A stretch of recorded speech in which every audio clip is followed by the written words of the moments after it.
제 나이 올해 60살 된 여자입니다. 제가 지금까지 살면서 기가 막힌 일을 겪었습니다. 그때는 너무 괴롭고 힘들었죠. 그런데 세월 지나고 보니 그 일이 오히려 전화위복이 된 것 같습니다.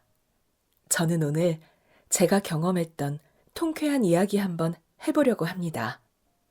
제가 40대 초반, 남편은 40대 중반이었을 때 남편이 무당하고 바람이 났습니다. 당시 시아버지가 지역에서 작은 공장을 하나 하고 계셨는데 그해 유난히 공장에서 다치는 사람이 많았습니다. 공장에서 사람이 자꾸 다쳐나가니 공장이 제대로 돌아갈 리 없었죠. 시아버지는 공장의 기계가 낡아서 그런 것 같다고 공장 기계를 바꾸려고 하셨습니다. 그런데 시어머니는 그게 공장 기계 문제가 아니고 공장이 터가 안 좋거나 뭔가 안 좋은 기운이 돌아서 그렇다고 했습니다. 안 그러면 멀쩡하게 잘 돌아가던 공장이 왜 이렇게 됐겠냐며 무당을 불러다가 굿이라도 한판 해야 된다고 시아버지를 설득했죠. 성격이 불같고 원리 원칙대로 일을 처리하는 시아버지가 그걸 받아들일 리가 없었습니다. 당연히 불호령이 떨어졌죠. 어디 가서 쓸데없는 소리 하지도 듣지도 말고 잠자코 집에 있으라고 했습니다. 그런데 시어머니 생각에는 아무래도 마음 한구석이 찝찝했던 겁니다. 귀신이 있으면 쫓아버려야 되고 안 좋은 기운이 있으면 물리쳐버려야 된다고 시어머니는 생각했고 결국 시어머니는 남편을 앞장세워 신내림 받은 지 얼마 되지 않은 젊은 무당을 찾아갔습니다. 무당을 찾아가 보신 분들은 아시겠지만 무슨 걱정거리 하나 해결하려고 찾아가면 한두 번으로 끝내지 않죠. 사람을 오라가라 하면서 사람 마음을 흔들어 놓았습니다. 그러면서 그 무당이 그랬다더군요. 이 일에 여자는 무조건 빠져야 한다고요. 그 공장에 한 많은 여자 귀신이 있는데 여자에 대한 질투가 대단하다며 여자가 이 일에 끼면 일을 그르칠 수도 있다고 무당은 남편만 만나고 남편하고만 얘기했습니다. 그간 그 둘 사이에 무슨 일이 있었는지 모를 일이죠. 그런데 어느 날 보니 남편은 그 무당하고 바람이 나 있었습니다. 이 사실이 아버님 귀에 들어가자 온 집안은 난리가 났죠. 성격이 불같은 아버님은 네가 패가망신시키려고 그러냐. 큰일을 앞두고 남자가 다른 여자 만나고 다니는 것도 부정타는데 어디서 무당을 만나고 다니냐고. 그 여자를 정리하지 않으면 그 공장 물려받을 생각은 하지도 말라고 불호령을 내렸습니다. 그런데 바람에 미친 사람이 그 말이 귀에 들어오나요?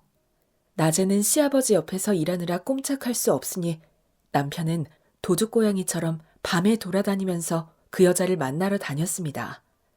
저는 그만해라, 정리해라. 이러다가 정말 큰일 난다. 수도 없이 충고했지만 제 말을 귓등으로도 듣지 않고 너나 조심하라고 되려 저한테 충고했습니다.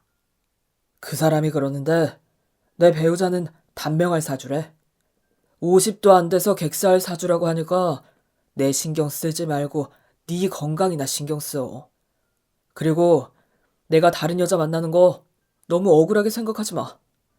어차피 당신은 일찍 죽을 팔자라는데 긴 인생을 나 혼자 살 수는 없잖아? 그냥 팔자가 더러워서 그런가 보다 생각해.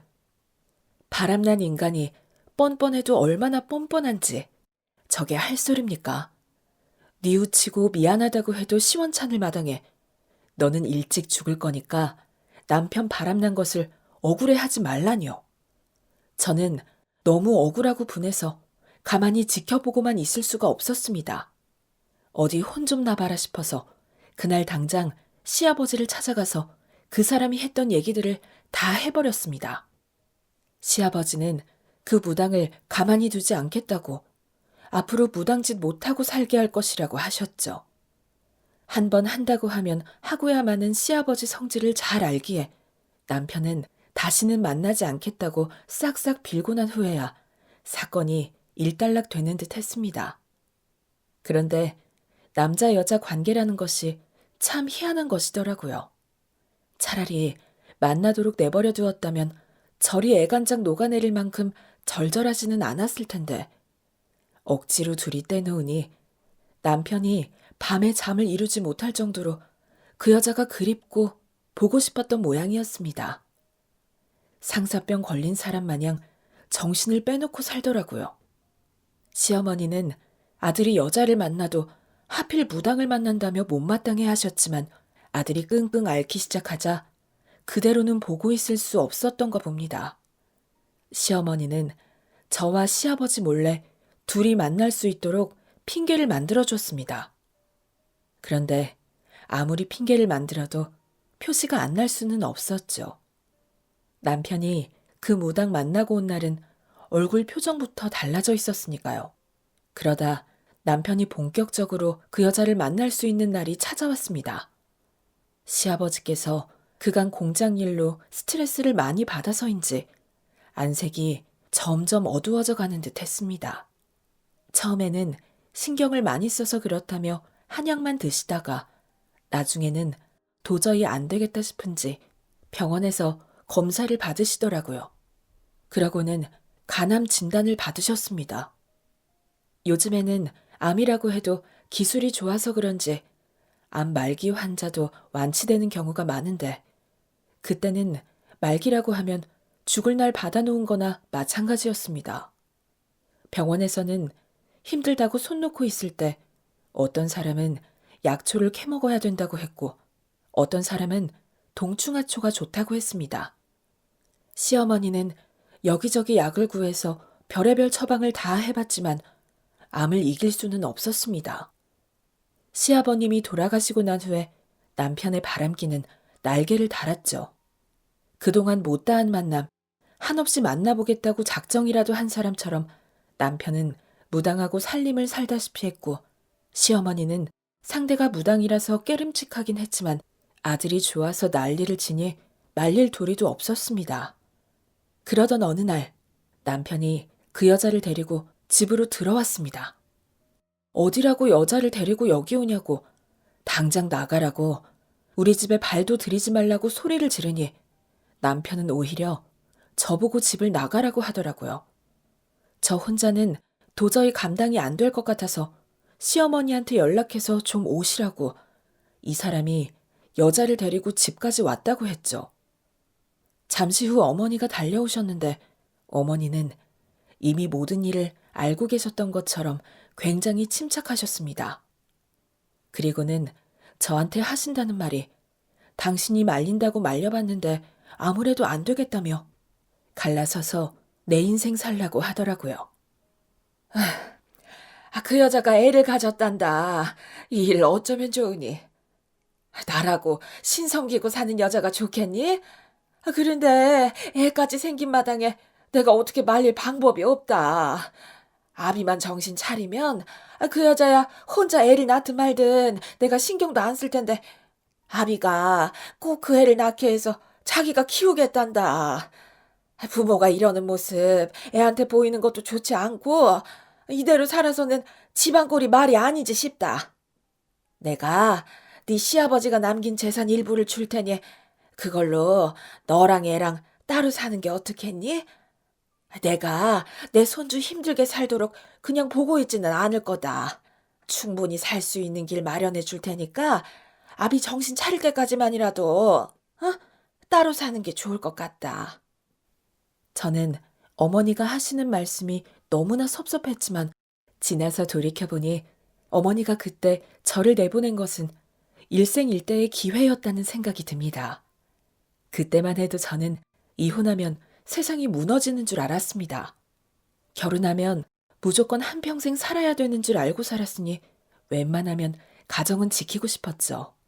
그런데 남편이 무당한테 미쳐서 날뛰고 나하고 살면 자기는 홀아버지 될 팔자라면서 빨리 애 데리고 나가라고 하는 마당에 제가 그 집에 더 머무를 수는 없었습니다.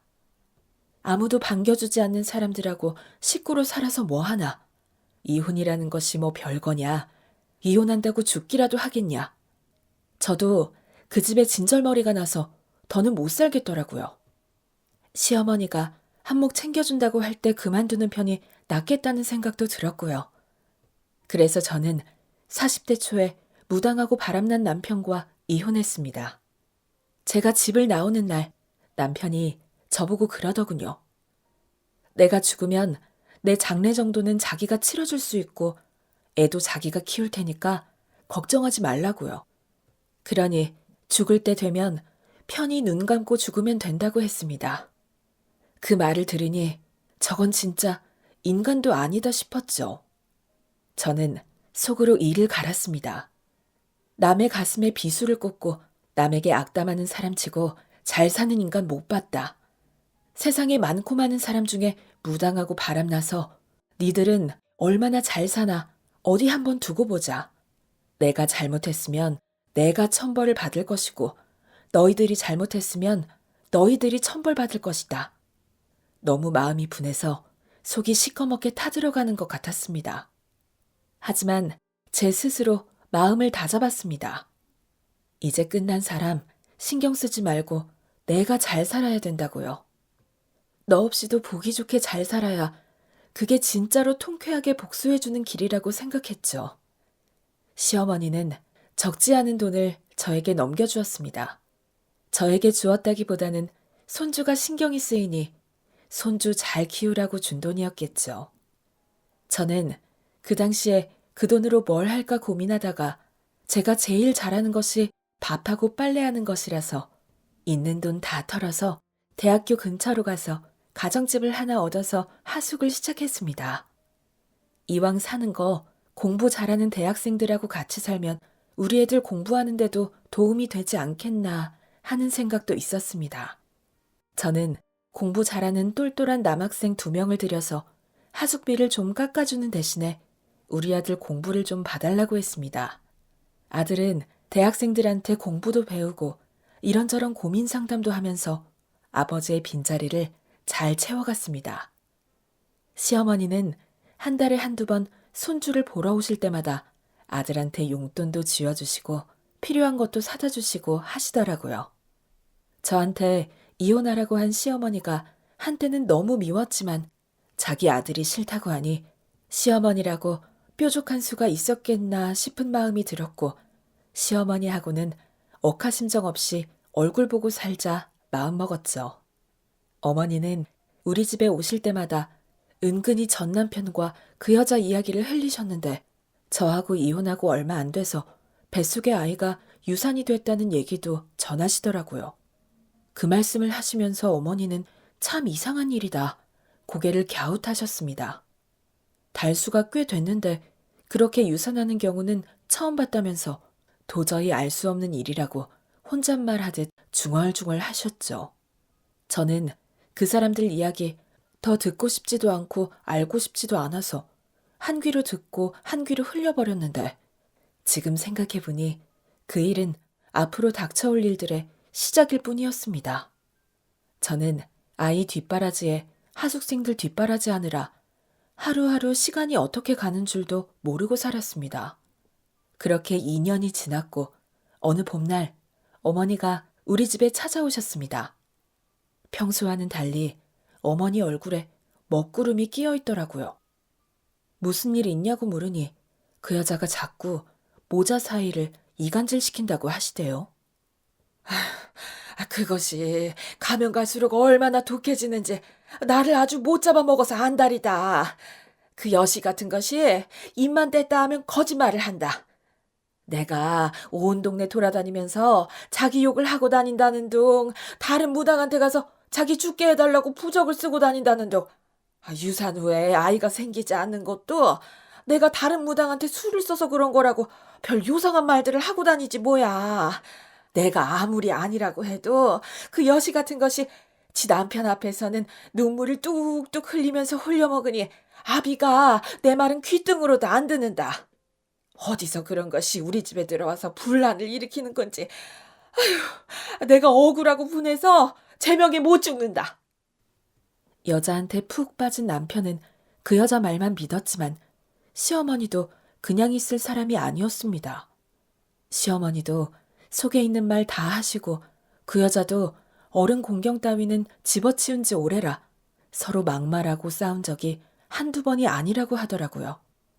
수차례 싸움을 하고 심지어 몸싸움까지 하게 되면서 모자 사이도 점점 벌어져 갔죠. 시어머니는 혀를 내두르며 내가 태어나서 그렇게 독한 년은 처음 본다고 하시더군요. 그 후로 어머니는 그 여자 눈만 마주쳐도 오금이 저리고 앞으로 얼굴 보고 살다가는 무슨 일을 당할지 모르겠다며 아들이고 그년이고 둘 다 얼굴 안 볼 작정이라고 했습니다. 그 후로 몇 개월간 시어머니는 그쪽으로는 발길도 하지 않고 대신 우리 집에 오는 일이 잦으셨죠. 그러던 어느 날 어머니에게 연락 한 통 안 하던 전 남편이 시어머니에게 연락을 했더라고요. 아비가 어쩐 일로 연락이 왔다. 긴히 상의할 일이 있다면서. 무슨 일인지 말하라고 해도 만나서 얘기해야 된다는데 도대체 무슨 일인지 모르겠다. 목소리가 영 안 좋던데. 시어머니는 아들이 연락한 것은 반가웠지만 목소리가 영 마음에 걸리는 모양이었습니다. 그래서 저는 무슨 일이 있어서 그러겠냐고, 모자지간 인연은 끊을 수 없는 거니 연락한 거 아니겠냐고 나가서 맛있는 거 사주거든 잘 드시고 오시라고 했죠. 그리고 그 후로 어머니는 한동안 우리 집에 연락도 없고 발길도 하지 않으셨습니다. 저는 아들 만나서 다시 잘 지내게 되어 연락이 없으신가 보다라고만 생각했습니다. 그런데 그동안 엄청난 일이 있었더군요. 그렇게 한 석 달이 지났을까요? 시어머니가 다시 저를 찾아오셨는데 그동안 엄청 마음고생을 하셨는지 갑자기 10년은 늙어버린 것 같았습니다. 시어머니는 기력도 없고 넋이 빠진 듯 저한테 오셔서도 아무 말도 없이 한숨만 푹푹 쉬시더라고요. 무슨 일이 있어도 단단히 있었나 보다 싶어 저도 무슨 일이냐고 물어보지 못하고 시어머니 눈치만 보고 있었습니다. 어머니는 한동안 말없이 계시다 저녁을 드신 후에야 입을 여시더라고요. 그 무당 결국은 벌 받은 모양이다. 신을 섬긴다는 사람이 그렇게 못된 짓을 하고 다녔으니 결국은 그 무당이 모시던 신이 목숨을 앗아간 모양이다. 목숨을 앗아갔다는 말에 저는 너무 놀라서 말도 제대로 안 나와 더듬거리며 물었죠. 도대체 무슨 일이냐고, 그 여자 죽었냐고요. 아비가 그날 연락이 와서 가봤더니 얼굴이 몰라보게 상해 있더라. 밥도 제대로 못 먹고 잠도 제대로 못 잤는지 깡 말라서는 해골에 가죽만 씌워놓은 것 같았어. 왜 그러냐 물어보니 그 무당이 어느 날부터인가 자꾸 헛소리를 하고 이상한 게 보인다고. 자다가도 일어나 기도를 하는지 귀신을 쫓는지 중얼거리더라는 거야. 그래서 처음에는 왜 그러냐고 어서 자라고 했는데 나중에는 그 증세가 점점 심해져서 자다 일어나 밖으로 나가지를 않나. 가만히 있다가 통곡을 하고 울지를 않나. 옆에 있으니 너무 무섭다고 하더라. 그래서 내가 가봤지. 내가 들어가니 눈을 희번덕거리면서 나를 노려보는데 소름이 싹 돋는 거야. 단박에 귀신이 쓰였다는 생각이 들면서 이건 다른 무당 찾아가는 수밖에 없겠다 싶었지. 그래서 그 여자 데리고 점집으로 갔는데 그것이 무당집 근처에만 가면 귀신같이 알고 달리는 차에서도 뛰어내리려고 하고 난동을 부렸어. 그래서 점집은 그만두고 정신병원이라도 데려가 보려고 했는데 병원에 들어갔다가도 돌아서면 도망치고 없었어. 옆에 있는 사람까지 미칠 지경이었지. 그래서 내가 용하다는 무당을 데리고 우리 집에 오려고 했어. 그런데 있는 사실 그대로 얘기하니 무당들이 치를 떠는 거야. 어떻게 신을 모시는 사람이 그러냐고 지금까지 살아있는 게 용하다고 하더라. 그 사람이 자기는 도저히 안 되겠으니 자기한테 신내림을 한 신엄마를 소개시켜준다고 해서 다시 가봤지. 그런데 하나같이 나도 못한다, 너도 못한다 피하기만 하더라. 그러다가 한 사람이 이거는 귀신을 쫓을 게 아니라 달래야 된다면서 나하고 집으로 왔어. 그 사람이 집에 들어오자 그 여자가 기겁을 하더라. 소리치며 나가라고 물건을 집어던지고 난리도 아니었어. 그래도 꿈쩍 않으니 뭐가 그리 겁이 났는지 혼자 바들바들 떨면서 신발도 없이 맨발로 뛰어나가는 거야. 그런데 문 밖이 저승일 줄이야. 누가 알았겠어. 무엇을 피해서 도망을 가는지 뒤도 안 돌아보고 달려가다가 신호등도 없는 도로에 뛰어들어서 교통사고를 당했어. 에휴, 무슨 이런 일이 있는지 알다가도 모를 일이다. 에휴. 그 후로 전 남편과 시어머니는 그 여자 장례를 치르고 한동안 정신 나간 듯 멍하니 지냈다며 잠시 후 얘기를 계속 이어가셨습니다. 에휴, 이 모든 게 아비 때문인 것 같다. 아비가 팔자를 그렇게 타고난 거지. 너는 아비를 떠났으니 살았고 그 여자는 아비 곁에 있다가 저 세상 간 게 아닌가 싶어. 시어머니 말로는 남편 사주에 배우자를 잡는 사주가 있다고 했습니다. 그 얘기를 들으니 문득 전 남편이 나에게 했던 말이 떠오르더군요. 나는 얼마 살지 못할 것이고 자기가 호랍이 되는 건 시간 문제라며 했던 말들. 분명 그 무당한테서 들었던 말이었습니다. 그 무당이 남편의 사주를 보았겠죠. 남편 사주에는 배우자가 죽는 사주가 들어있다는 것을 그 무당은 알았던 겁니다. 그러니 제 명이 짧니 젊었을 때 죽느니 그런 얘기를 했겠죠. 그런데 그게 본처에게만 해당되고 후처는 피해갈 줄 알았던 모양이더군요. 무당이 제 아픔 못 본다고. 아비하고 결혼한 여자가 너였으니 당연히 네가 일찍 죽는다고 생각했던 모양이다. 그런데 네가 아비랑 이혼하고 그 여자가 아비랑 같이 살면서 운명이 바뀌었던 거지. 그 무당이 신한테 벌을 받아서 그리 되었는지 아비를 만나서 그리 되었는지 그것은 아무도 모른다만 이게 너한테는 전화위복이 된 것 같구나. 그 얘기를 들으니 소름이 돋으면서 이런 일이 없었다면 그 무당이 아니라 내가 죽었을 수도 있었겠다 생각이 들었습니다. 화를 피해간 건지 아니면 전화위복이 된 건지는 모르겠지만 저는 나이 60이 된 지금까지 잘 지내고 있는 걸 보면 저는 적어도 젊어서 죽을 팔자는 아닌 모양입니다. 전 남편은 그 후로 모든 일들 정리하고 조용한 시골로 들어가 사람들하고 거의 접촉도 안 하고 살고 있다 들었습니다. 자기 사주가 그렇다고 하니 사람 만나는 것이 겁이 나기도 하겠죠. 제가 이 일을 겪고 하나 느낀 게 있다면 사람 인생은 아무도 모른다는 겁니다. 앞날 확신할 일도 아니고 너무 미래를 두려워할 일도 아닌 것 같더군요. 이런저런 일들로 저도 느낀 바가 많았고요. 악한 짓을 하면 그것이 다 자신에게로 돌아오는 것 같다는 생각도 들었습니다. 그래서 다른 사람 눈에 피눈물 나게 하지 말라고 하는 것이겠죠. 살면서 참 기가 막힌 일을 겪고 한동안 힘들었지만 지난 일은 이 글로 훌훌 털어버리고 좋은 생각만 하며 살겠습니다.